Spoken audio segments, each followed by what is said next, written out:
Kumpulan khotbah lama. Selamat datang di saluran kami.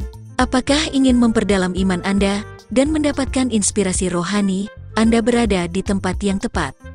Di channel ini, kami akan memperkenalkan Anda kumpulan khotbah lama. Dengarkan khotbah-khotbah lama dan bermakna dari para pendeta dan pembicara terkemuka. Ini adalah pelajaran abadi yang tidak lekang oleh waktu dan menginspirasi hidup kita. Kumpulan khotbah lama ini dibuat dan dikoleksi dari tahun 2003 sampai tahun 2023, berarti sudah berumur 20 tahun namun firman Tuhan selalu baru dan tidak ada yang usang. Dalam khotbah ini dibawakan oleh Pendeta Chris Muntu. Dalam ayat 1 Timotius 4, pasal 7-9, untuk menjauhkan diri dari tahayul dan dongeng nenek-nenek tua. Latihan badani terbatas gunanya, tetapi ibadah itu berguna dalam segala hal, karena mengandung janji, baik untuk hidup ini maupun untuk hidup yang akan datang. Ibadah dapat memberikan kita kekuatan dan penghiburan dalam hidup ini.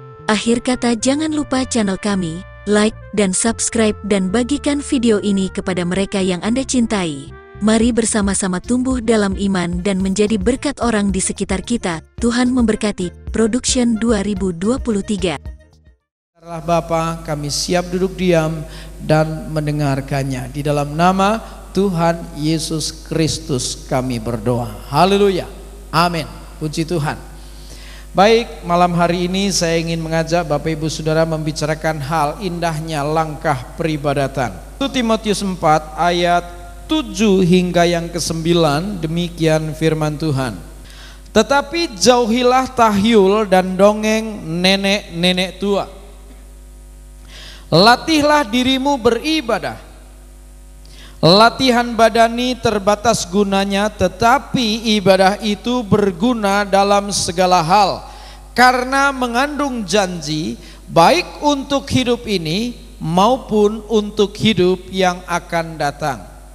Perkataan ini benar dan patut diterima sepenuhnya. Ayat 9 berkata, perkataan ini benar dan patut diterima sepenuhnya.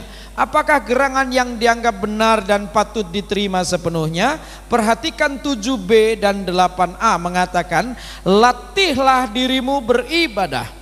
Latihan badani terbatas gunanya, tetapi ibadah itu berguna dalam segala hal. Nah, ternyata yang dianggap benar dan patut diterima sepenuhnya itu hal langkah peribadatan, saudaraku. Ini yang dianggap benar dan patut diterima sepenuhnya. Artinya ketika kita menyambut panggilan Tuhan, sebenarnya ini pergeseran tema untuk kali yang ketiga.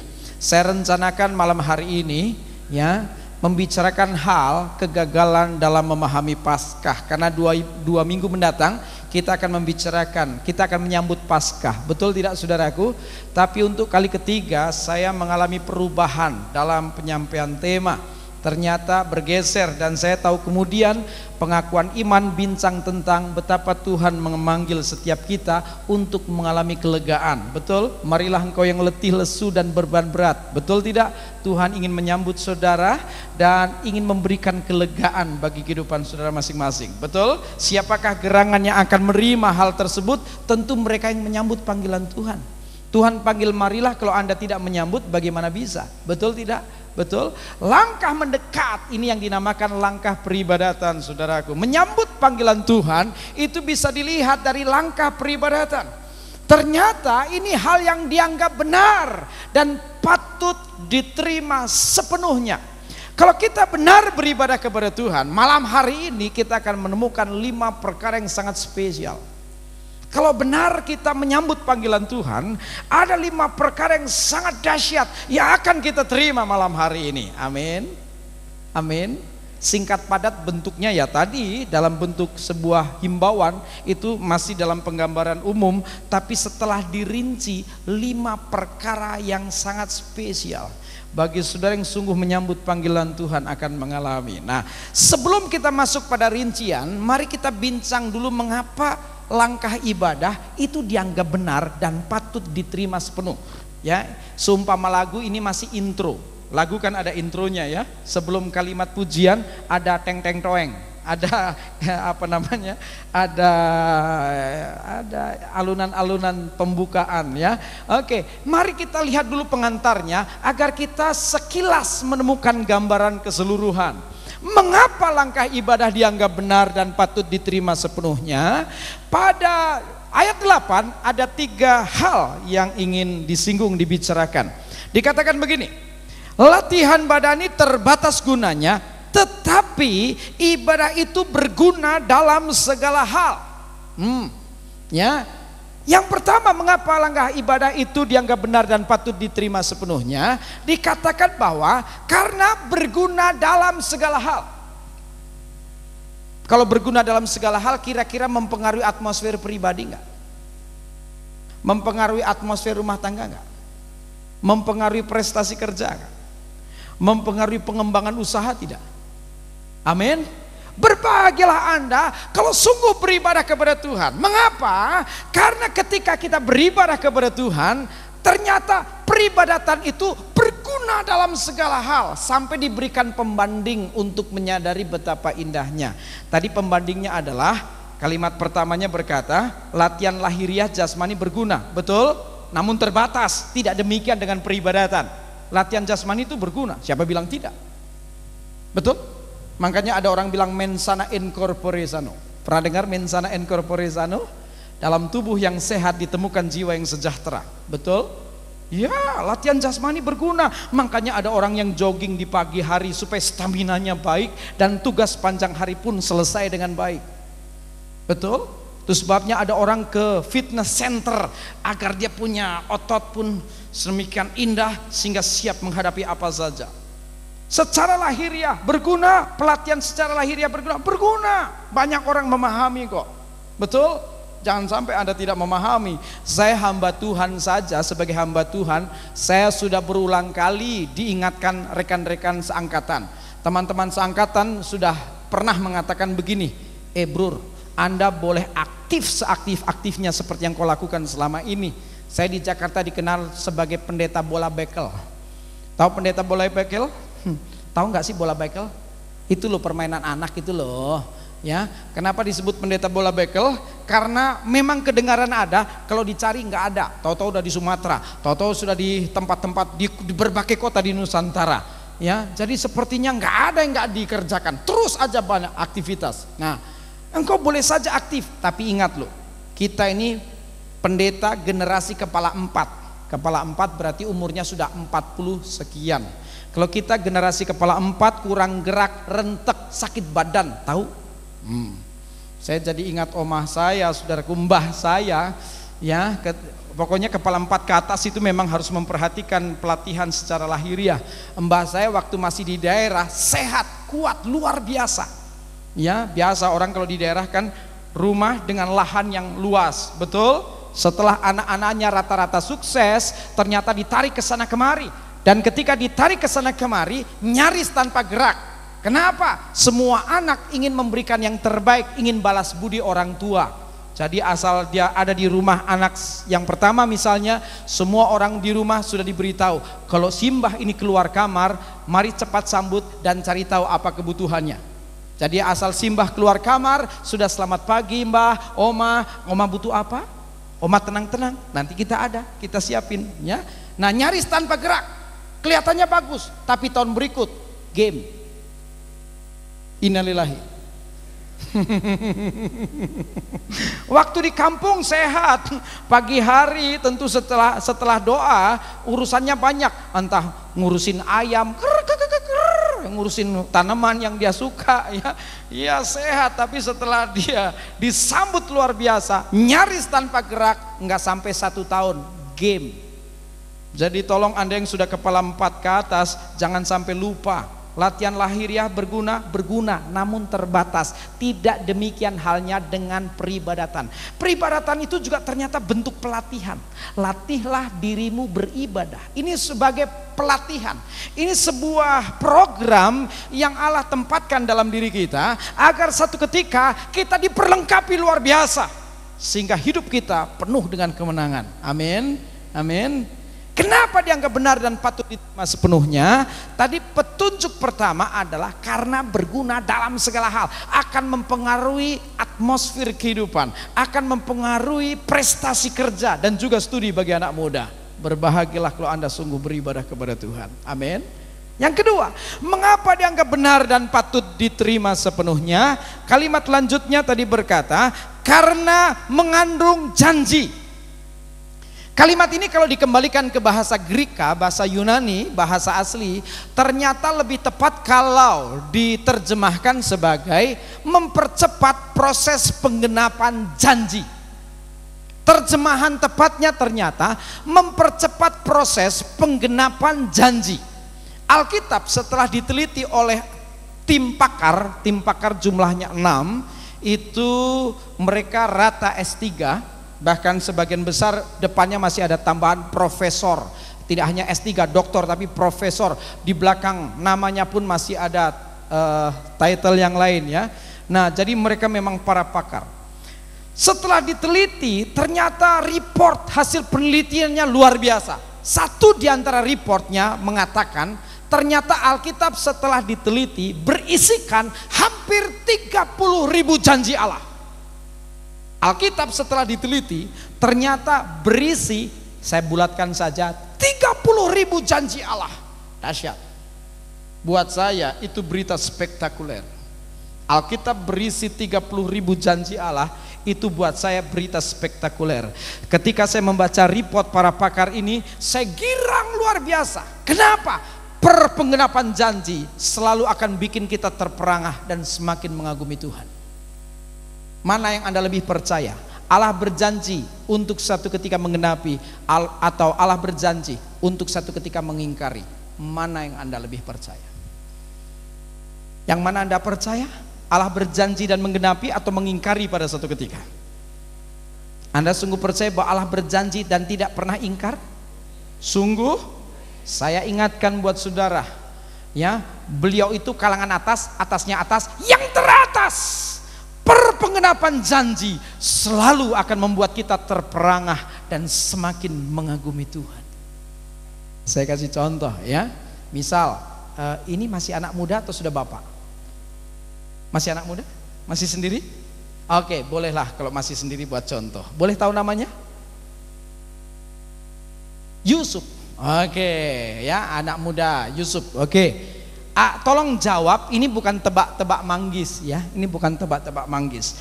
Ada dua pribadi yang mendekati anak muda kita Yusuf dengan kalimat yang sama. Kalimatnya begini, "Hena, aku ingin beri uang kepadamu." Ya, ini sekedar contoh, jadi jangan ada yang marah dengan saya. Sungguh ini sekedar contoh. Yang pertama, Pak Sastro, tukang, terserah mau tukang beca, tukang batu, tukang apa kek ya. Yang kedua, Om Lim Sulyong, Anda tahu, pengusaha. Oke. Menurut saudara, pemberian dari dua orang tadi mana lebih banyak? Mana lebih banyak? Tuh kan? Heran ya, saya tidak menambahkan apapun, ternyata muncul semacam kesepakatan. Muncul nama Sulyong. Kenapa? Secara logika dua pribadi beda kelas. Sulyong, Lim Sulyong kalangan atas. Betul tidak? Saya ganti, tetap dua orang dengan kalimat yang sama. Yang pertama Lim Sulyong, pengusaha milioner atau konglomerat Indonesia. Yang kedua Bill Gates, manusia terkaya di dunia, mengatakan hal yang sama. Kira-kira menurut saudara pemberiannya lebih banyak mana? Lim Sulyong atau Bill Gates? Bill Gates. Kenapa? Kapasitasnya beda. Bill Gates memang kalangan atas, bahkan yang teratas barangkali untuk skala Indonesia. Bill Gates kalangan atas, bisa jadi yang teratas karena disebut sebagai manusia terkaya di dunia. Betul tidak? Kapasitas kemampuannya berbeda, kemampuan memberinya beda. Betul? Betul. Yang sedang kita bicarakan kalangan atas, atasannya atas, yang teratas lebih hebat dari Bill Gates. Ya, lebih hebat dari Lim Sulyong, lebih hebat dari Bill Gates. Kenapa? Karena dia pencipta semesta yang menjadi bapa bagi umat percaya. Amin. Amin. Jadi penggenapan janji pasti akan membuat kita terperangah dan semakin mengagumi Tuhan. Saya sudah saksi buat saudara tentang bagaimana Allah memberikan mobil mujizat, Saya sudah bersaksi juga bulan lalu, saya kami sekeluarga menerima rumah mujizat yang kedua. Dan saya ditagih untuk saksi tentang rumah mujizat yang pertama, tapi kapan-kapan. Ya, amat banyak Allah berikan dalam kehidupan keluarga rumah tangga. Saya yakin sepenuh bahwa Allah berjanji tepat pada saatnya pasti akan digenapi. Dan penggenapan janji ternyata membuat kita semakin kagum dengan Tuhan. Penggenapan janji Tuhan itu bukan pemberian yang biasa.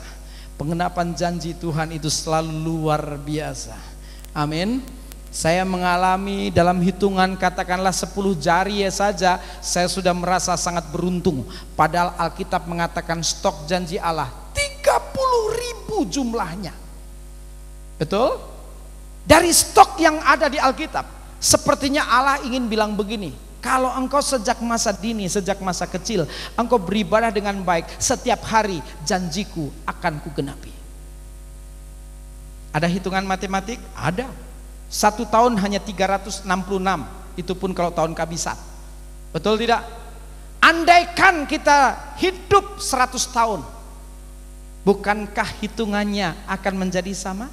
Stok janji Allah 30.000, itu pengkali lipatannya hampir 100 kali. Andaikan kita hidup, kalau hitungan Alkitab kan idealnya hidup 70-80, betul tidak? Tahun, lebih dari hitungan 80 tahun, maka kelemahan tubuh akan mempersulit kehidupan itu sendiri. Betul tidak? Betul? Kalau kita lihat jumlah stok janji Allah 30.000, kita berandai-andai hidup 80 tahun lah, sudah selesai. Jumlahnya klop. Betul tidak? Kalau saja Anda beribadah sejak dini dengan baik, maka setiap hari penggenapan janji Allah akan jadi kenyataan. Nah, pertanyaannya adalah, adakah engkau sungguh beribadah? Sebagian orang Kristen ternyata tidak sepenuh beribadah. Tidak. Tidak. Anak muda beribadah kadang karena cari si dia. Tahu si dia? Si Ucok cari si Butet cari si Ucok. Ya. Hei anak muda, kalau engkau sungguh cari si dia, cari dia dulu baru cari si dia, baru engkau akan menemukan yang paling tepat. Betul tidak? Betul? Ya. Sebagian tidak sungguh beribadah. Pengusaha pun kalau beribadah di gereja misalnya, mesti keker dulu gereja mana yang banyak pengusahanya. Kenapa? Sebagian pengusaha ternyata cari kongsi, bukan cari Tuhan. Sebagian jemaat juga kalau beribadah ternyata dalam rangka cari pendeta.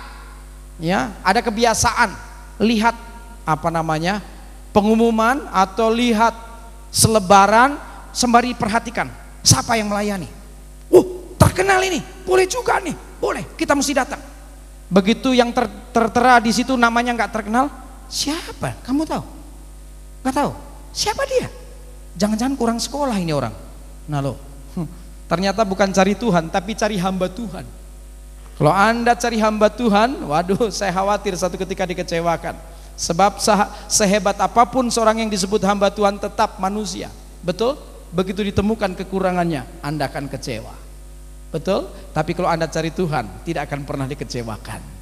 Adakah Anda hadir di sini dalam rangka cari Tuhan? Sungguh? Sungguh? Sebab sebagian anak Tuhan sekarang ya, pendeta itu diklasifikasi. Ini pendeta kelas kakap, kelas menengah, kelas kambing. Kalau Anda klasifikasi pendeta, kesimpulannya sebenarnya bukan cari Tuhan, cari hamba Tuhan. Ya, jangan coba mengklasifikasi pendeta, saudaraku. Siapapun yang melayani di mimbar ini, sambut dia. Sesederhana apapun seorang hamba Tuhan, kalau engkau menyambut dia, maka engkau akan diberkati. Betul? Betul? Jangan bedakan siapapun yang melayani di mimbar ini. Saya berulang kali duduk dengar teman-teman pendeta dari pedesaan yang rata-rata, kurang sekolah, juga kurang pengalaman. Tapi begitu saya duduk di sana dan temanku khotbah, saya bilang begini, Tuhan, aku ada di sini rindu jumpa denganmu. Urapi temanku, pakai dia agar aku hadir dan diberkati. Walaupun dia sistematika penyampaiannya pun kurang teratur, kalimat bahasanya pun juga kurang tertata dengan rapi, mungkin maksudnya ke timur, tapi saya tetap menangkapnya dengan baik. Saya tetap diberkati. Amin. Jadi mari kita selalu hadir dalam rangka cari Tuhan, jangan cari siapapun. Ya, tapi sayang sebagian anak Tuhan bukan dalam rangka cari Tuhan kok. Saya pernah ketemu seorang ibu yang rajin. Saya sambut, saya berikan salut. Bu, hebat loh. Ibu tidak pernah absen. Ibu selalu ada dalam peribadatan. Luar biasa, bisa jadi contoh. Tahu-taunya dia jawab begini, iya dong Pak Pendeta, saya harus rajin. Kenapa? Karena di rumah empet, senep, dan sebel. Karena di rumah empet, senep, dan sebel, mending ke gereja sorak-sorak haleluya. Ada anak muda juga saya berikan salut yang mirip. Bagus, kamu setia. Nanti anak muda yang lain pasti terlibat karena jadi contoh. Ya dong om, gimana saya nggak setia? Habis di gereja kan lengkap, ada keyboard, ada drum, ada rhythm dan lain-lain. Kan saya jadi bisa ikut nyanyi. Ternyata artis kesasar. Pengen jadi artis nggak kesampean di gereja, ternyata bandnya lengkap, jadi dia bisa ikut nyanyi. Ya, harap sekali yang di eklesia kan beribadah dalam rangka cari Tuhan ya. Amin, amin, haleluya. Mesti sungguh beribadah. Karena ketika kita beribadah, maka proses penggenapan janji Tuhan akan laksanakan. Proses percepatan dalam menggenapi janji. Kalau Anda tidak sungguh beribadah, bukan proses percepatan yang saya khawatir, proses perlambatan. Cepat lambat janji genap, ternyata kualitas ibadah penentunya. Ya. Kalau Anda sungguh beribadah, maka engkau akan melihat proses penggenapan janji yang dipercepat. Anda sungguh beribadah? Syukur ya. Biasanya orang yang sungguh beribadah itu enjoy. Selama peribadatan berlangsung menikmati. Pujian diperpanjang enggak masalah. Khotbah pun ternyata sangat panjang enggak masalah. Ya. Kalau tidak sungguh beribadah, itu akan bermasalah. Biasa aktif di sebuah gereja yang pujiannya hanya 20 menit misalnya, tahu-tahu hadir di sebuah ibadah yang ibadahnya pujian 45 menit. Wow, itu bisa bermasalah. Apalagi kepanjangan. Dia bisa komentar begini, ini song leader amatir aja sok profesional, heran bener nih. Ya. Kalau biasa dengar khotbah 30 menit, taunya pendeta yang hadir khotbahnya 1 jam lebih. Aduh nih pendeta sama aja nih, banyak bicara sok tahu, belum pernah aku timbuk bebel nih orang. Ya, kalau orang yang sungguh beribadah nggak akan terjadi. Pujian panjang, aku nikmat, aku enjoy, exciting. Betul? Pemberitaan firman panjang, yes, haus dan lapar. Betul? Sayangnya kan, saya itu pengamat loh saudaraku, pendeta pengamat. Tiap kali saya khotbah pasti saya sapu rata sembari saya lihat. Selalu 3 kelompok wajah saya temukan. Ya masih ingat? Kelompok 1 wajah yang sangat lapar. Wajah kedua wajah yang kurang lapar. Yang ketiga kagak lapar. Kelompok wajah yang sangat lapar, sangat sigap. Pendeta belum siap, dia udah mangap. Waduh, sigapnya tuh kelihatan dari ekspresi. Ya. Kalau yang kurang lapar biasanya tunggu ilustrasi. Kalau pendeta penyampaiannya segar baru respon. Apalagi ilustrasinya rada lucu. Setelah dapat yang lucu baru meresponi.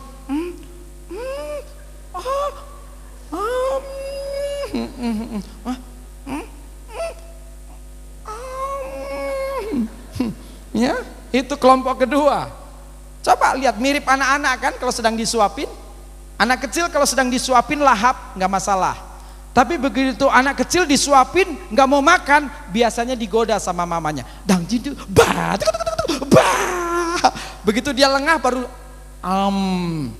ya. Sebagian anak Tuhan model ini nih, ya. Kalau penyampainya segar, ilustrasinya lucu, baru respon. Tapi yang paling parah kelompok 3 yang kagak lapar. Pendeta sudah berusaha maksimal menyampaikan berita, mingkem, ini mesti dicekokin. Ya, ketahuan siapa yang sungguh beribadah, siapa yang tidak sungguh beribadah kepada Tuhan. Kalau Anda sungguh beribadah, Alkitab bilang ini sesuatu yang benar dan patut diterima sepenuhnya. Engkau akan melihat proses percepatan dalam penggenapan janji. Engkau tidak perlu menanti bulanan, tahunan. Proses penggenapan janji yang stoknya berapa? 30.000. Wow. Genap 10 janji saja aku girangi minta ampun. Apalagi sampai ratusan, ribuan, stoknya puluhan ribu. Berbahagialah kalau Anda sungguh beribadah kepada Tuhan. Amin. Oke. Mengapa dianggap benar dan patut diterima sepenuhnya? Kalimat lanjutnya berkata begini, baik untuk hidup ini maupun untuk hidup yang akan datang. Nah, ternyata ibadah itu memiliki dua dimensi, hidup kini dan hidup mendatang. Berarti bersifat kekinian dan bersifat yang akan datang, mendatang. Ini sebenarnya sampai pada kekekalan. Ada dua dimensi, dimensi kekekalan nanti kelak, dan dimensi kekinian now, sekarang. Nah, lihat kalimat yang ketiga, ternyata langkah ibadah itu mempengaruhi hidup masa kini pun hidup masa mendatang. Berarti orang yang sungguh beribadah, masa depannya akan dibukakan jalan. Masa depan yang terbaik yang Allah sediakan, masa depan yang cerah, ceria, penuh pengharapan. Amin. Tidak ada madesu dalam kekristenan. Tidak ada masa depan suram. Tidak ada. Masa depan yang tersedia di Alkitab cerah, ceria, penuh pengharapan. Amin. Berarti bukan madesu, made cecepe. Masa depan cerah, ceria, penuh pengharapan. Made cecepe. Berbahagialah kalau Anda sungguh beribadah, karena masa depanmu akan dibukakan jalan. Amin. Ada 3 alasan utama kenapa dianggap benar dan patut diterima sepenuhnya. Yang pertama, apa tadi?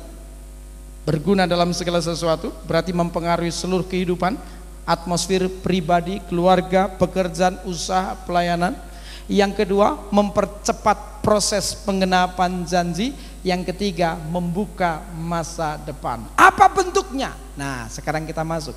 Ada 5 perkara indah kalau kita sungguh beribadah kepada Tuhan. Yang pertama, Mazmur 91. Mazmur 91. Mari Anda temukan Mazmur 91. Pada ayat yang ke-14 mengatakan, Mazmur 91 ayat 14 demikian.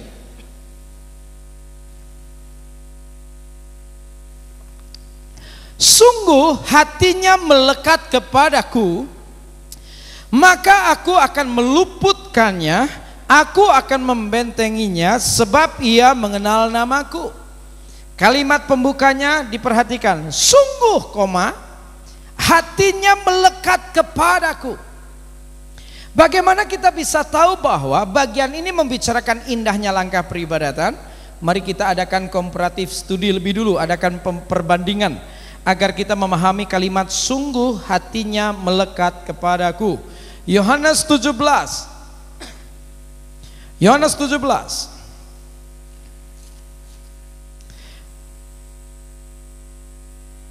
Maaf, Yohanes 14 ayat 17. Kebalik. Yohanes 14 ayat 17. Yaitu roh kebenaran, titik, lanjutannya.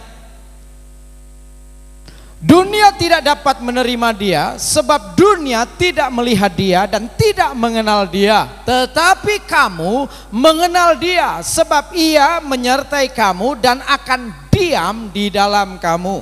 Tolong garis bawahi 5 kata. Yang pertama, menerima. Yang kedua, melihat. Yang ketiga, mengenal. Yang keempat, menyertai. Yang kelima, diam di. Oke. Dari ayat ini kita menemukan bahwa ternyata ada 5 tahap dalam kehidupan kekristenan. Kekristenan itu bermula ketika ada seseorang yang membuka hati dan hidupnya, kemudian mengundang Yesus masuk sebagai Tuhan dan Juru Selamat. Dari sinilah kekristenan dimulai. Betul tidak? Betul? Bukankah kekristenan dimulai ketika ada pengakuan iman, ketika ada seseorang membuka hati hidup, kemudian mari Tuhan, mari Yesus, engkau masuk sebagai Tuhan dan Juru Selamat dalam hidupku. Dari sanalah kekristenan dimulai. Betul? Dalam satu kata, menerima. Kalau saya boleh tanya, saudara sudah menerima Yesus sebagai Tuhan dan Juru Selamat? Sudah? Sungguh baru tahap awal kekristenan. Menerima itu baru tahap pembukaan. Ya, tahap kedua kekristenan ternyata melihat. Nah, Anda yang ngaku sudah menerima Tuhan, tolong jawab pertanyaan saya. Sudahkah Anda melihat Tuhan? Sudahkah? Tahap pertama menerima, Anda sudah lampaui, baguslah. Tahap kedua dari kekristenan ternyata melihat. Sudahkah Anda melihat Tuhan? Kok nggak ada jawaban? Kalau ada yang mau jawab, tolong setidaknya satu alasan ya. Entah jawab tidak atau sudah, tolong setidaknya satu alasan. Sudahkah Anda melihat Tuhan? Sudah. Ada yang sudah. Oke, yang berani jawab sudah, tolong satu alasan. Oh, berbahagialah orang yang percaya walaupun tidak melihat. Oh, jadi dasarnya firman. Oke. Baik, setidaknya ada yang mencoba kan? Betul? Oke. Saudara kasih lihat, dalam Tuhan ternyata kata melihat tidak sebagaimana Anda melihat saya. Karena kondisi lahiriahnya Tuhan Yesus 2000 tahun yang lampau di awal Masehi. Betul? Beliau pernah hadir, lahir ya. Tapi ingat, ada proses minggu 10 hari lagi akan kita rayakan. Ada Paskah, Passover, 40 hari kemudian kenaikan, 10 hari sesudah itu Pentakosta. Betul tidak? Berarti pemahaman melihat bukan secara lahiriah, karena kita bergaul dengan Allah dalam nama Yesus melalui manifestasi Roh Kudus. Berarti pemahaman rohani, tidak seperti Anda melihat saya melihat secara fisik. Tapi kata melihat dalam bahasa Yunani di sini mencakup dua pengertian. Melihat yang dimaksudkan adalah berjalan bersama Tuhan dan menemukan bukti bahwa Yesus itu Tuhan Allah yang hidup. Kata melihat ternyata dalam bahasa asli berjalan bersama Tuhan dan melihat bukti bahwa Yesus Tuhan Allah yang hidup. Nah, adakah Anda orang Kristen yang berjalan bersama Tuhan? Artinya tidak mengandalkan kekuatan kemanusiaannya, tapi selalu mengandalkan Tuhan. Selalu membuka hari baru sembari berkata terima kasih betapa baiknya Engkau Tuhan. Terima kasih untuk nafas kehidupan. Terima kasih untuk pembaharuan kekuatan. Terima kasih untuk pendampingan, pembelaan, kepastian kemenangan. Terima kasih untuk Tuhan bukakan jalan dan berkati. Terpujilah Bapa, kini pegang tanganku. Aku mau berjalan bersama Tuhan setiap saat dan waktu. Sepanjang hari ini aku mau selalu bersamamu. Orang Kristen yang selalu mengundang Tuhan terlibat. Orang Kristen yang tidak mengandalkan kekuatan kemanusiaannya. Mungkin Anda jenius, bisa dilihat dari prestasi studi. Mungkin Anda orang hebat, dilihat dari prestasi bisnis, kerja dan lain sebagainya. Sebagai orang Kristen selalu sadar, apa yang ada padaku tak lain tak bukan karena Tuhan terlibat. Kalau Tuhan tidak terlibat, siapakah aku ini gerangan? Betul? Ada di antara saudara yang berani nembuk dada? Aku kaya karena aku bisa. Aku berkuasa karena aku mampu. Ada yang berani? Halo. Jangan pelototin saya, kenapa sih? Rasanya udah 4 kali jumpa kok Anda masih tega sekali sama saya. Tiap kali dengar firman, kok ditanya nggak respon, melotot jalan terus. Aduh, heran sekali. Kok hobi menterlengi pendeta? Hobi betulnya. Mbok dibiasakan rileks ya, kalau dengar firman jangan tegang, jangan tegang, yang rileks sedikit supaya mudah dicerna dan mudah dipahami untuk dilaksanakan. Haleluya. Amin. Haleluya. Puji Tuhan. Nah, harap sekali memang Anda orang Kristen yang berjalan bersama Tuhan. Seberapa hebat kita ingin berkata hanya karena gracia, kasih karunia aku ada. Terima kasih. Selalu muncul kesaksian tentang keterlibatan Tuhan. Sehebat apapun dia selalu kembalikan kepada Tuhan. Kalau bukan karena Tuhan, lah orang model begini kok ya, ngapain? Mana mungkin. Ya, itu dia, berjalan bersama Tuhan. Dan ketahuilah, orang Kristen yang berjalan bersama Tuhan akan menemukan pembuktian bahwa Yesus itu Tuhan Allah yang hidup. Melalui peristiwa yang bagaimana dia menemukan bukti Allahnya hidup? Melalui peristiwa yang disebut mujizat. Kenapa sebuah peristiwa disebut mujizat? Karena manusianya angkat tangan, hands up. Kalau hitungan di atas kertas manusianya bisa lakukan, itu bukan mujizat, itu kebetulan. Kalau hitungan matematiknya ternyata manusia tidak mungkin lakukan tapi tetap terlaksana, itu yang dinamakan mujizat. Ada kuasa Roh Kudus yang terlibat, ada kuasa supranatural yang menyertai. Betul? Berulang kali dalam pelayanan rumah sakit misalnya, dokter menyatakan sudah angkat tangan dan tidak mungkin disembuhkan, tapi begitu dilayani, dia dipersilahkan untuk membuka hidupnya, untuk mengundang sang tabib agung ajaib mengulurkan tangan yang berlobang paku. Ternyata satu ketika dia ditemukan dalam keadaan tidak kurang suatu apapun. Dia berkata, Tuhan Yesus itu hidup. Tahu dari mana? Aku divonis mati sama dokter, tapi lihat, aku sehat tidak kurang suatu apapun. Kalau bukan karena tabib yang agung dan ajaib, tidak mungkin hal ini jadi. Betul? Cukup lama saya melayani full gospel, 7-8 tahun terakhir ini. Di masa krisis saya menemukan keluhan banyak para pengusaha. Tiap kali di awal krisis, pengusaha ketemu dan bilang, Pak Kris, habislah saya. Kenapa? Perjuangan puluhan tahun habislah sekarang. Kenapa Pak? Beban hutang saya melebihi kepemilikan. Apalagi yang banyak main dolar, tiba-tiba hutangnya melejit. Dia punya harta hitungannya paling 1 M misalnya, beban hutang 5 M. Baju di badan ini pun sudah hitungannya udah kredit ini udah nggak punya apa-apa. Bagaimana harta total miliknya 1 M misal, tiba-tiba hitungan hutang melejit jadi 5 M.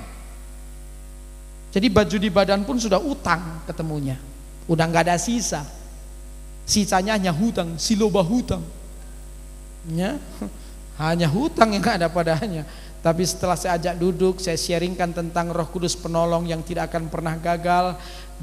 Saya berikan 3 langkah sederhana untuk belajar berjalan bersama Tuhan, melibatkan Tuhan dalam segala perkara. Tahun berikut kan biasanya kan pertemuan banyak ya, ketemu full gospel dari chapter mana. Setelah share doa lupa, kan biasanya lupa kan, betul? Tahu-tahu tahun berikut melayani di chapter yang sama. Pak Kris, masih ingat pergumulan saya? Yang mana ya? Loh, orang kalau didoakan kan gak sepanjang segitu lamanya. Setelah didoakan sampai rumah masih ingat, Tuhan sepanjang hari ini ketemu si A, si B, si C, si D, pergumulannya begini. Oke, Tuhan Yesus ulurkan tangan dan rintangan apapun kupatahkan dalam nama Yesus. Sudah, hari berikut kan saya ketemu orang baru lagi, si A, si B, si C, si D, nanti malam dilaporin lagi. Betul tidak? Biasanya lupa. Paris ingat pergumulan saya, itu loh yang mau bangkrut. Yang mana ya? Alah Pak Kris, masa lupa? Dikiranya pendeta serba computerized kali, menemukan banyak pergumulan, kadang lupa juga saudaraku. Gini aja lah, sudah. Pokoknya saya pernah share sama Pak Kris, minta didoakan Pak Kris, dan saya mau bersaksi sekarang. Saya dulu bilang begini, hutang saya begini, terus didoakan, saya dikasih 3 petunjuk dan saya lakukan. Sekarang Pak Kris, bisnis saya berkibar 3 kali lebih besar. Kalau bukan Allahku hidup, hal ini tidak akan terjadi. Amin. Peristiwa mujizat membuat anak Tuhan menemukan bukti bahwa Yesus itu Allah yang hidup. Kristen akhir zaman tanpa mujizat, Anda rapuh karena Anda tidak pernah membuktikan Allahmu hidup. Engkau akan dihantam badai kehidupan, digulung dan tumbang. Itu sebabnya mari cepat beribadah dengan sepenuh hati kepada Tuhan. Amin. Amin. Memang perbincangan ibadah itu sebenarnya 3 macam, 3 tingkat ya. Ibadah itu sebenarnya ada 3 macam peribadatan. Yang pertama ibadah fellowship, ini yang sedang kita lakukan. Ibadah kedua namanya ibadah pribadi. Tanda seseorang punya kemandirian iman, dia mampu menegakkan ibadah pribadi. Mengerti? Ibadah fellowship ini ibadah dalam kebersamaan. Ini ibadah fellowship. Dan seringkali orang dalam ibadah fellowship yang sudah ngikutin cukup lama, apalagi sudah terbiasa praise and worship, itu pasti akan punya pengalaman dilawat oleh Tuhan. Amin. Tiap kali nyanyi, nyembah, doa, seringkali air mata jatuh. Ya, tapi begitu ditantang untuk ibadah pribadi, sebagian macet. Bahkan nyembah pun sepertinya kok nggak ada lawatan. Nyembah kok nggak ada jamahan. Padahal bahasa lidahnya sama-sama wala-wala. Di fellowship wala-wala, air mata jatuh. Di rumah ibadah pribadi, wala wala. Wala wala. Kok nggak kerasa? Salah menghadap kali. Wala wala. Wala. Wala wala. Aduh, kok nggak bisa ya? Kesini kali. Wala. Wala wala wala. Wala wala wala. Kok nggak kerasa ya? Padahal di Eklesia wala wala juga. Air mataku jatuh loh. Tanda Kristen mulai nampak kemandirian iman, dia bisa menegakkan ibadah yang kedua, namanya ibadah pribadi. Halo, Anda sudah menikmati kan suasana indah lawatan Tuhan di rumah doa atau namanya rumah mujizat? Betul? Bisakah engkau tegakkan ibadah seperti ini di rumah secara pribadi? Doa sendiri, baca Alkitab sendiri, pujian penyembahan sendiri, semua sendiri. Gini apa gini? Yang mana? Kok kelihatan tegang? Hah? Halo? Punya ibadah pribadi? Loh, aminnya kok nggak greget ya? Kelihatannya ya 10 apa 15%. 15% lah amin, 85% aman. Ya. Itu dia. Kadang amin kenceng loh di persekutuan di gereja. Amin, amin, amin, amin, amin, amin. Sampai luar kebaktian. Aman, aman, aman. Kenceng ya, kalau di kebaktian aminnya kenceng. Padahal di luar aman. Itu dia. Artinya ya bablas terus. Masuk telinga kiri, lompat di kanan, masuk di kanan, meler di kiri, ndak menggores loh hati. Bayangkan, nggak ada pesan kesan yang tergores di sana. Semestinya kita lakukan. Amin. Ibadah tingkat 2 namanya ibadah pribadi. Ibadah ketiga, ini biasanya terkait pada tema keluarga bahagia ya, mesbah keluarga. Ibadah yang tersulit namun yang terbesar berkatnya. Ya, ini hanya pengantar jadi nggak ada rincian. Pokoknya saya gambarkan bahwa kalau bincang ibadah ada 3 tingkat peribadatan. Fellowship, ini yang sedang kita lakukan. Pribadi, pribadi berarti sendiri, sendiri. Jangan ngajak siapapun. Ya, mesbah keluarga. Suami, istri, anak-anak menghadap Tuhan. Amin. Ibadah tersulit namun terbesar berkatnya. Haleluya. Amin. Oke. Saya kembali lagi ke perbincangan.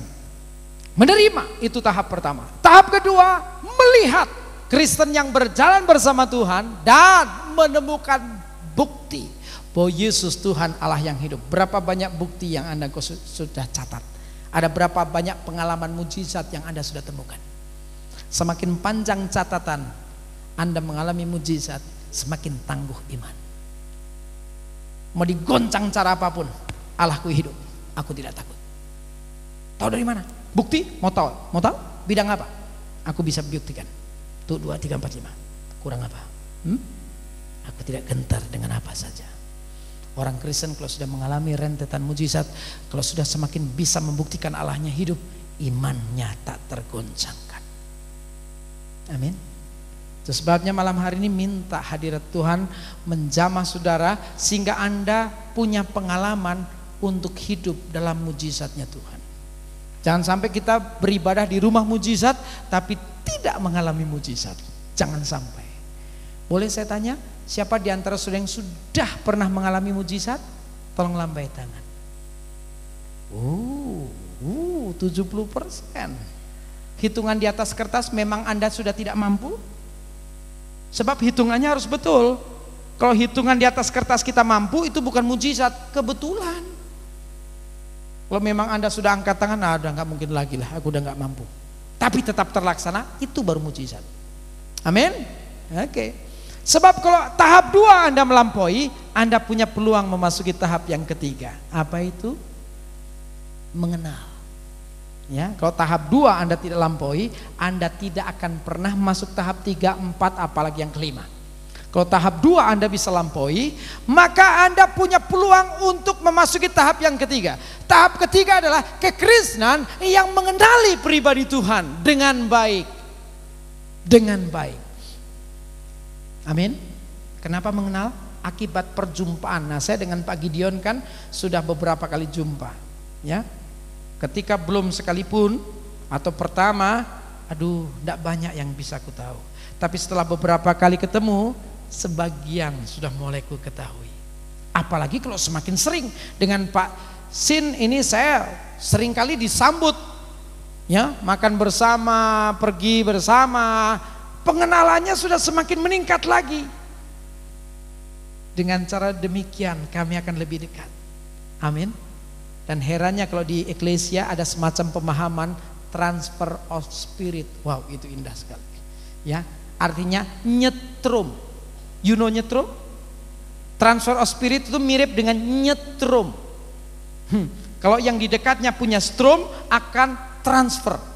Amin. Haleluya. Ya, puji Tuhan. Saya takut lama-lama banyak yang berlomba loh Pak. Berlomba untuk menemani pendeta. Ya, karena ada bagian tersendiri di sana. Haleluya. Nah, kalau kita sering jumpa, maka kita punya kesempatan untuk mengenal. Amin. Dan sudah tahu akibatnya kita akan semakin cinta Tuhan. Kan orang sudah pernah bilang, tak kenal, tak sayang. Logikanya, semakin ku kenali, semakin ku kasihi. Amin. Kalau Anda semakin cinta Tuhan, sudah tahu kebenaran Alkitab yang engkau temukan? Ternyata Tuhan lebih cinta saudara dibanding saudara cinta Tuhan. Itu kebenaran Alkitabnya. Dan Anda akan menikmati. Saya suka sedih kalau lihat orang Kristen yang tidak merasa disayang Tuhan. Anda yang hadir termasuk orang Kristen yang merasa disayang Tuhan? Kelihatan dari wajah saudara kalau saudara disayang Tuhan, ya. Sebagian wajahnya terlampau banyak guratan. Jadi saya enggak terlampau yakin. Bisa dilihat loh, orang yang mandi kasih sayang sama orang yang tidak mandi kasih sayang. Orang yang mandi kasih sayang itu mukanya enak. Orang yang kurang mandi kasih sayang kadang-kadang mungkin banyak luka ya. Jadi mukanya rada gimana gitu. Kalau Anda tidak merasa disayang Tuhan, saya ikut prihatin ya. Nah, haleluya. Kalau Anda mengenal Tuhan, Anda lebih cinta Tuhan dan menemukan kebenaran tentang Tuhan lebih cinta saudara, tidak heran Anda punya hak penyertaan, hidupmu disertai oleh Tuhan. Haleluya. Karena Anda mengenal. Luar biasa. Ya, dan seringkali pengenalan ini, penyertaan ini maaf, disimpulkan sebagai Immanuel. Anda masih ingat terjemahan Immanuel? Immanuel seringkali diterjemahkan Allah beserta. Betul? Padahal pemahaman Immanuel bukan Allah beserta. Pemahaman Immanuel itu ditemukan tepat terjemahan itu justru di Alkitab bahasa Jawa. Ya, Alkitab bahasa lain-lain Allah beserta, tapi begitu sampai di Alkitab bahasa Jawa, Immanuel ternyata manunggaling kawula Gusti atau Gusti Pangeran manunggal kalawan kita. Ya, kayak dalang. Ya, diam di itu yang kelima. Klimaks kekristenan mestinya sampai pada Immanuel. Kristen mestinya mencapai Immanuel, artinya menyatu dengan Tuhan. Amin. Anda sudah sampai Immanuel? Sudah sampai menyatu dengan Tuhan? Perjalanan kekristenan dimulai dari menerima, melihat, mengenal, menyertai, diam di. Allah diam di dalam kita. Amin. Amin.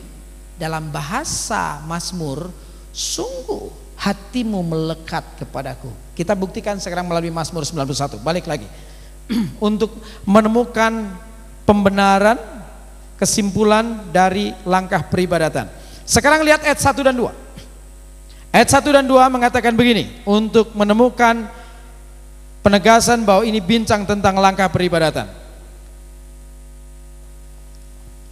Orang yang duduk dalam lindungan yang maha tinggi dan bermalam dalam naungan yang maha kuasa akan berkata kepada Tuhan, tempat perlindunganku dan kubu pertahananku, Allahku yang ku percayai. Ternyata sang pemazmur itu pribadi Kristiani yang duduk dalam lindungan yang maha tinggi, satu. Bermalam dalam naungan yang maha kuasa, dua. Tidak hanya itu, tapi dia punya sikap. Lihat ayat 2, akan berkata Tuhan kepada Tuhan. Ini yang ketiga, tempat perlindunganku dan kubu pertahananku, Allahku yang ku percayai. Nah, mari kita lihat satu persatu.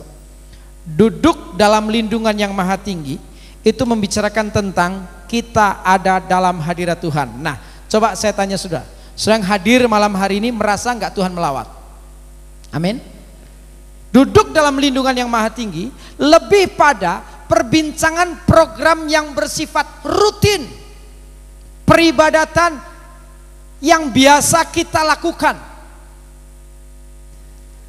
Harap sekali Anda pada bagian ini sukses. Kalau duduk dalam lindungan yang maha tinggi saja gagal, Anda tidak punya peluang masuk pada bagian yang kedua. Duduk dalam lindungan yang maha tinggi, ini program seperti yang kita lakukan. Ini kan program per 2 jam rata-rata. Betul tidak? Kalau sampai duduk saja Anda gagal, Anda tidak mungkin masuk pada yang kedua. Bermalam dalam naungan yang maha kuasa. Bermalam ini bincang tentang program-program yang bersifat panjang dalam hadirat Tuhan. Saya berikan bandingan dalam pelayanan saja begini. Tidak semua panitia ketika mengundang menempatkan saya di hotel. Ya. Beberapa panitia KKR atau gereja persekutuan yayasan, kalau saya berada di luar kota, sebagian menempatkan saya di pengurus penatua atau majelis. Katakanlah saya ke Surabaya yang modelnya begitu. Setelah ibadah seringkali ada majelis yang dekat saya. Pak Kris, malam ini nginep di rumah saya, bermalam di rumah saya ya. Oke, terima kasih.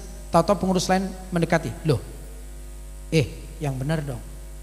Minggu lalu hamba Tuhan yang minggu lalu kan nginep di rumah Anda. Kenapa sekarang Pak Kris di rumah Anda? Pak Kris malam ini bermalam di rumah saya. Tahu-tahu ada lagi majelis yang lain datang. Kalian langganan sudah berdua ya, sering-sering hamba Tuhan nginep ya. Aku udah 2 bulan loh, bahkan udah lama loh aku nggak diinepin pendeta. Enggak lah, you kan sudah sering, gantian dong Pak Kris Muntu ini bermalam di rumah saya. Itu kalau sudah buat rebutan urusan bermalam, di hati saya bilang begini, nginep nih dalam hati. Sebab gimana? Begitu masuk di rumahnya, namanya juga disambut. Itu makanan penuh di atas meja, pokoknya kelihatan lah saya disambut di sana. Oke, tapi ketika makan sedang berlangsung, sharing pun berjalan. Selesai share di meja makan, biasanya pindah ke ruang keluarga atau ke ruang tamu untuk melanjutkan sharing. Dan seringkali keluarga ini telepon family atau kenalan, ke rumah gua, mumpung ada pendeta, kesempatan lu, cepat datang kemari. Ya, ada yang manggil, ada yang ngumpulin family, mumpung ada pendeta di rumah saya, cepat. Makanya kalau saya buat rebutan urusan bermalam, udah deh bermalam nih, udah. Itu konfliknya sudah menaun, biasa giliran, doakan terus janjian, jangan saling potong, oke? Satu-satu. Siapa dulu? Biasanya bapak yang duluan. Pak Kris, istri saya nih Pak Kris, begini, serunya. Kadang istri juga nggak tahan, mau motong, nanti gantian. Sampai akhirnya ngendor kan, sudah belum Pak?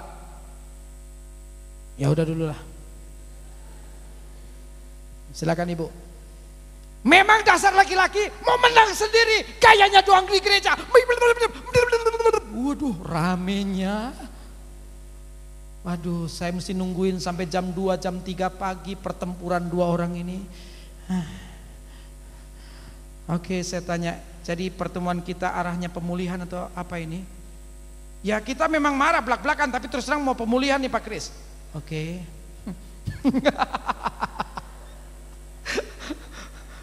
Ya, saya teduhkan suasananya dulu, saya ajak menyembah. Baru diajak menyembah saja udah kelihatan manifestasi. Pertama manifestasi emosional. satu ketika malah manifestasinya pelepasan. Ya ampun, pendetanya satu, manifestasi dua. Jadi sekali serang dua jurusan. Di mana orang sendirian? Dalam nama Yesus, keluar! Bayangkan jam 4, jam 5 pagi mesti ngurusin pelepasan. Besok breakfast meeting mesti saya layani. Kalau udah urusan bermalam, itu membutuhkan waktu yang lebih panjang. Di Jakarta sekarang ada kelompok kekristenan yang tidak puas beribadah per 2 jam seperti yang kita lakukan. Kelompok ini makanya senang hadir pada acara-acara yang sesinya panjang-panjang. Misal doa semalam suntuk. Doa semalam suntuk itu biasanya 3 session, 22 sampai 24 atau 00, break 15 menit, jam 00, jam 2, break 15 menit, jam 2, jam 4. Per 3 session. Ya. Kenapa? Semakin panjang, semakin enjoy, semakin exciting. Kalau per 2 jam, aduh, saya masih ingin menari, saya masih ingin menyembah, saya masih lapar, saya masih ingin dengar firman, saya ingin tetap dalam hadirat Tuhan. Ya. Bahkan kelompok ini senang ikut doa puasa, tapi bukan di gereja. Di Jakarta sekarang mulai merambat program ini. Ada gereja-gereja yang mengadakan doa puasa itu di puncak. Bisa sehari penuh, bisa 2 hari 1 malam, ada yang 3 hari 2 malam. Sekarang ada yang melaksanakan per 4 hari 3 malam. Mereka sudah lakukan ini sebagai rutin bulanan. Mereka lakukan. Dan kalangan ini semakin enjoy. Wow, 4 hari 3 malam dalam lawatan Tuhan. Yes. Ini kalangan yang sangat menyukai sesi-sesi panjang. Anda termasuk orang yang menyukai sesi panjang? Kalau duduk saja gagal, tidak punya peluang bermalam dalam naungan yang maha kuasa. Enggak punya peluang. Siapa di antara saudara yang pernah ikut doa semalaman? Tolong lambai tangan yang sudah pernah ikut doa semalaman. Lumayan, sekitar 10 tangan angkat. Ya. Itu yang angkat tangan 10 orang, 3 session atau cuma session pertama? Sebab kadang-kadang orang ikut doa semalam suntuk itu cuma session pertama. Biasa session pertama banyak, session kedua lumayan, session ketiga hampir habis. Ya. Ikut jam 10 sampai jam 12 malam, terus pulang. Dari mana kamu? Doa semalam suntuk. Gayanya doa semalam suntuk. Doa semalam suntuk 1 session itu masih kategori duduk dalam lindungan yang maha tinggi, belum bermalam dalam naungan yang maha kuasa. Kan sebagian ikut doa semalam suntuk 1 session kan, terus pulang. Dari mana? Doa semalaman. Doa semalaman 2 jam. Doa semalaman itu all night sampai menjelang fajar. Betul enggak? Yang angkat tangan 10 itu 3 session apa 1 session? Kalau 1 session itu masih kategori duduk, belum bermalam, ya. Bermalam, haleluya. Amin. Haleluya. Dan ternyata sang pemazmur bukan saja duduk, bermalam, bahkan ini dia punya sikap yang sangat indah. Ayat yang kedua tadi berkata, akan berkata kepada Tuhan, tempat perlindunganku dan kubu pertahananku, Allahku yang kupercayai. Nah, izinkan saya mendramatisir. Boleh minta tolong Pak Gideon? Boleh Pak? Boleh maju ke depan Pak? Saya dramatisir dulu ini. Yang ketiga, pura-pura Pak Gideon jadi Tuhan. Ya, minta sabar mungkin sekitar 3 menit ya Pak ya. Oke, pura-pura jadi Tuhan Pak. Saya orang yang beribadah kepada Tuhan. Saya orang yang duduk dalam lindungan yang maha tinggi, bahkan menikmati ketika bermalam dalam naungan yang maha kuasa. Dan ketika aku jumpa Tuhan, aku berkata, Engkaulah perlindunganku, kubu pertahananku, Allahku yang kupercayai. Artinya, aku tidak hanya percaya kepada Tuhan, tapi aku mempercayakan hidupku ke dalam tangan Tuhan. Misalkan jam tangan ini hidup saya. Engkaulah perlindunganku, kubu pertahananku, Allahku yang kupercayai. Aku percaya dan mempercayakan hidupku dalam tangan Tuhan. Tolong jawab, hidup saya ada di mana? Ada dalam tangan Tuhan. Ada enggak indikasi setelah diserahkan diambil lagi dari bacaan tadi? Ada enggak indikasi setelah diserahkan diambil lagi? Tidak ada. Betul? Sebenarnya Anda sudah lakukan dalam peribadatan. Maaf ya Pak, tunggu sebentar. Sebagian orang Kristen ketika beribadah mengambil peluang ibadah sebagai kesempatan untuk menyerahkan pergumulan. Ketika engkau beribadah, masuklah saat doa, Tuhan Yesus terima kasih untuk lawatan-Mu. Aduh Tuhan, pergumulan ini sudah menyesakan. Pergumulanku dan keluarga rumah tanggaku, ku percayakan sepenuhnya kepadamu. Nah, sudah sebenarnya, tapi sayang endingnya. Bapa terima kasih, amin. Diambil lagi. Tahu dari mana? Pulangnya tetap cembetut. Pulangnya tetap cembetut. Mestinya kalau sudah diserahkan, lega dong. Marilah engkau yang letih, lesu dan beban berat, akan kuberi kelegaan kepadamu. Mestinya setelah diserahkan, lega. Betul enggak? Kenyataan, pulangnya cembetut. Berangkat cembetut, pulang sama. Ingat loh, lingkungan memperhatikan. Kalau Anda pergi dari rumah kelihatan rapi sembari pegang Alkitab, tetangga kiri kanan bisa menyimpulkan kemana Anda pergi. Ayo, ke gereja kan? Persekutuan kan? Oke, Anda pergi pegang Alkitab, tinggalkan rumah, tetangga tahu bahwa Anda pergi ke gereja.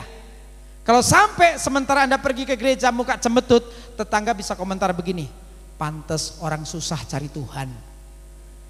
Iya kan? Betul? Nah, tapi setelah sampai di gereja, pulang muka tetap cembetut. Itu tetangga mikir lagi, sebenarnya ke gereja apa enggak? Kalau memang ke gereja ketemu Tuhan apa hantu ya? Loh gimana? Loh iya dong? Betul? Kan mestinya setelah di gereja, jumpa dengan Tuhan dan Tuhan berkata, mari engkau letih, lesu dan beban berat, ku beri kelegaan. Ya Tuhan, terima kasih untuk hadirat-Mu, oh Tuhan. Itu sebabnya pergumulanku dan keluargaku ku percayakan dalam tangan-Mu. Mestinya kan? Betul? Pulang girang. Haleluya. Sampai tetangga lihat, ada apa itu di eklesia? Mestinya kan? Mestinya kan? Betul? Tapi heran loh. Sudah diserahkan bagus. Bapak terima kasih, amin. Diambil lagi. Nanti kebaktian lagi. Oh Tuhan sudah 3 minggu. Aduh. Pergumulanku terlampau berat, tapi aku bersyukur Kau hadir. Itu sebabnya pergumulanku dan keluargaku ku percayakan dalam tangan-Mu. Bapak terima kasih, amin. Aku nek jadi Tuhan lama-lama tak lempar peo dewe. Dikasih diambil, dikasih diambil. Aku nek jadi Tuhan tak lempar itu sisan. Untung Tuhan tingkahnya enggak seperti saya, saudaraku. Enggak ada indikasi setelah diserahkan diambil lagi. Enggak ada indikasi. Kesimpulannya, sang pemazmur ingin tetap ada dalam hadirat Tuhan selama-lamanya. Amin. Ingin tetap dalam hadirat Tuhan sampai kapanpun, ia tetap dalam hadirat Tuhan. Amin. Haleluya. Makasih bagi Dia. Makasih. Tak cukup mana. Itu sebabnya Tuhan berkata, sungguh hatimu melekat kepadaku. Kenapa? Engkau duduk dalam lindungan yang maha tinggi. Engkau bermalam dalam naungan yang maha kuasa. Bahkan engkau ingin tetap tinggal dalam hadiratku, dalam kasih sayangku, dalam kuasaku. Engkau tidak ingin beranjak. Tidak ingin. Amin. Dan Tuhan bilang apa? Kalau engkau sungguh beribadah. Nah ini baru bagian pertama. Baru bagian pertama saja 5. Ayo kita lihat tetap di Mazmur tadi. Mazmur 91 ayat 14. Sungguh hatinya melekat kepadaku, maka 1, aku akan meluputkannya. 2, aku akan membentenginya sebab ia mengenal namaku. Bila ia berseru kepadaku, 3, aku akan menjawab. 4, aku akan menyertai dia dalam kesesakan. 5, aku akan meluputkannya dan memuliakannya. Kalau Anda sungguh beribadah kepada Tuhan, inilah yang Tuhan sediakan. Ini baru paket pertama. 5 yang kau temukan. Aku akan meluputkanmu. Aku akan membentengimu. Aku akan menjawab doa-doamu. Aku akan menyertai dalam kesesakan. Aku akan muliakan hidupmu. Ada 5. 16 itu penegasan, ya. Dengan panjang umur akan kukenyangkan dia, dan akan kuperlihatkan kepadanya keselamatan daripadaku. Hei, berbahagialah umat Kristen yang sungguh beribadah. Kenapa? Kalau engkau sungguh beribadah kepada Tuhan, maka bentuk perlindungan Tuhan nampak di sini. Aku akan meluputkanmu. Ketika kita pindah wilayah, kita ternyata target serangan. Sebelum kita jadi anak Tuhan, sebelum kita percaya kepada Tuhan, kita ada di kerajaan gelap. Betul? Setelah kita buka hati dan hidup kita, mengundang Yesus masuk sebagai Tuhan dan Juru Selamat, pindah wilayah dari kerajaan gelap ke kerajaan terang, dan sudah beda sebutan. Hamba dosa, hamba Tuhan.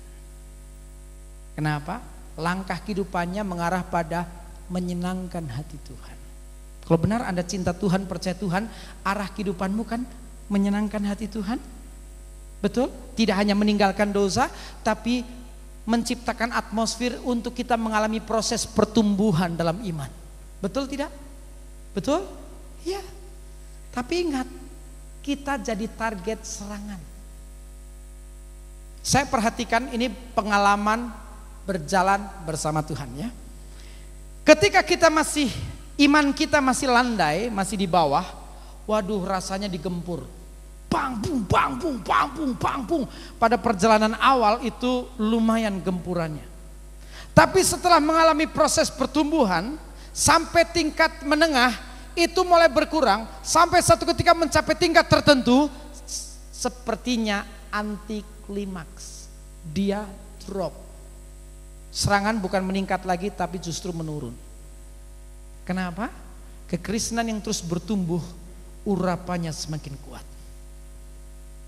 Kok enggak amin? Kekristenan yang semakin dewasa, perlengkapan kuasa Allah dalam dirinya semakin dahsyat. Amin. Saya lihat pertumbuhan dalam pelayanan, dalam iman dan pelayanan. Dulu hanya pelayanan biasa-biasa, sampai akhirnya terlibat dalam program pelayanan pemulihan, inner healing dan deliverance ministry. Begitu ini terus diikuti, ternyata serangan kerajaan gelap semakin turun, bahkan cenderung menghilang. Kenapa? Power dalam diri kita semakin dahsyat. Lihat kalau orang sedang melayani pelepasan. Kemarin terjadi lagi di Malang, ya. Asisten saya ikut kemarin. Pas altar call, tiba-tiba ada orang namanya altar call. Jadi saya tuh prosesi pelepasan belum saya terapkan. Kalau pelayanan pelepasan yang sesungguhnya itu kan ada tahapan yang harus diselesaikan, termasuk mengikat orang kuat, ya. Karena ini altar call untuk kebutuhan menyeluruh yang bersifat umum, jadi sifat pelayanan pengurapan. Ya, ternyata terjadilah pelayanan pelepasan yang manifestasi cukup banyak.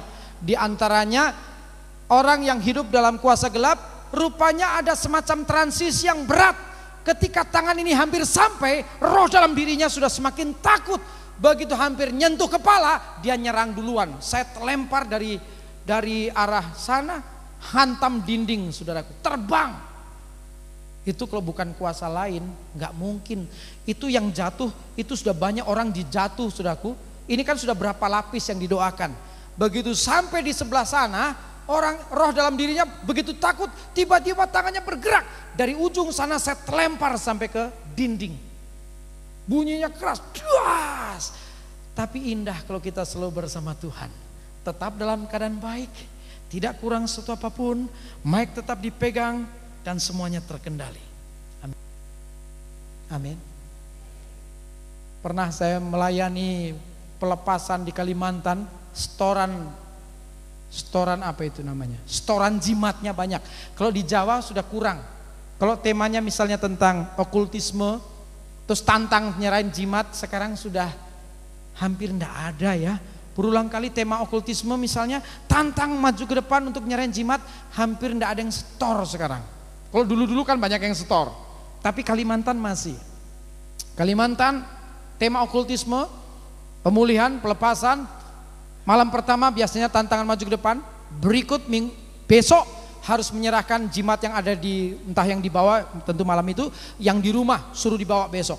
Biasanya borongan banyak. Wah, saya kalau sudah terima jimat banyak, saya enggak mau pusing, saya tumpuk di satu tempat aja. Tumpuk sini ya, tumpuk. Begitu sudah terlempar agak jauh, saya enggak mau ambil, saya tendang. Saya tendang supaya kumpul di satu titik. Satu ketika saya digamit sama majelis di Kalimantan. Pak Kris, tolong sebentar. Ada apa? Pak Kris, jangan sembrono. Kenapa? Emang kenapa? Itu ada isinya apa? Jangan tendang-tendang gitu, nanti marah dia sama Pak Kris itu. Saya jawab, lebih baik dia marah sama saya daripada dia suka sama saya. Guna, perlu apa saya takut? Loh iya dong, mana Anda lebih suka? Iblis suka saudara? Hey friend, teman kan kita? No way. Sampai kapanpun tidak ada teman. Betul enggak? Betul? Iya. Semakin kita lihat perkembangan dalam penyertaan Tuhan, ternyata semakin dahsyat. Dalam penyertaan Tuhan. Sepertinya kalau iblis mau mendekat, tinggal tanya. Belum kapok? Belum kapok? Kiri rumah sakit, kanan kuburan, maju. Coro Jakarta nih begitu loh saudaraku. Saudaraku, ya, iblis satu ketika melepas serangan. Ya, kita memang kalau sudah sulit didekati, Alkitab gambarannya melepas anak panah. Kalau melepas anak panah itu jarak jauh. Kenapa? Kalau dekat babak belur. Ngerti maksudnya? Kalau masih pindah, baru pindah, masih Kristen awal, itu dibambung, belum ada power. Pakpok, nggak bisa ngelawan. Tapi setelah kita bertumbuh, diperlengkapi dengan kuasa, yang babak belur gantian. Betul? Tapi begitu kita sulit didekati, Alkitab kasih gambaran lain, strategi baru, anak panah. Rancangan malapetaka dan kegagalan. Tapi Tuhan bilang apa? Bagi orang yang beribadah, meski engkau target serangan, luput, diluputkan. Tahu nggak luput? Luput itu target serangan kita, tapi nggak kena. Target serangan kita, tapi meleset. Target serangan kita, tapi nggak sampai, meleset, lewat. Kata luput itu targetnya bener kita, tapi nggak kena.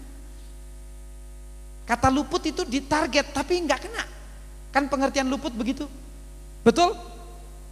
Bukan nggak diserang terus nggak kena, bukan. Target serangan jelas kita, rancangan malapetaka, rancangan kegagalan, rancangan malapetaka, ya, meleset. Berbahagialah engkau beribadah, aku akan meluputkanmu. Kenapa? Hatimu melekat kepadaku. Engkau orang yang duduk dalam lindungan yang maha tinggi. Engkau orang yang bermalam dalam naungan yang maha kuasa. Bahkan engkau ingin dalam tanganku selama-lamanya. Paham apa bingung?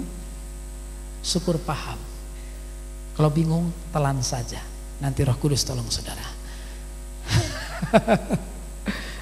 Strategi yang kedua, persatuan iblis gagal, persapu rata. Persapu rata, bahasa masa kini globalisasi. Anda pikir globalisasi hanya dalam bidang-bidang umum, sampai bidang rohani terjadi globalisasi. Ini lebih pada badai hidup akhir zaman. Tapi Tuhan punya cara yang kedua, aku akan membentengimu.